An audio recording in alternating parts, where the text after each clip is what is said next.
3 obrazovky alebo 3 zrkadlá a čas ako proces.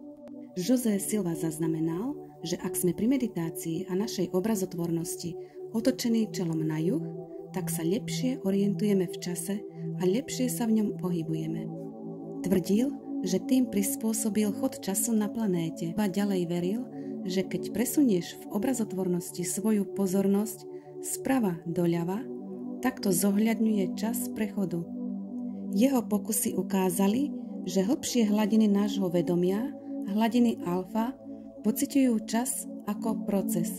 Inak povedané, minulosť spravujú na pravej strane a budúcnosť na ľavej strane.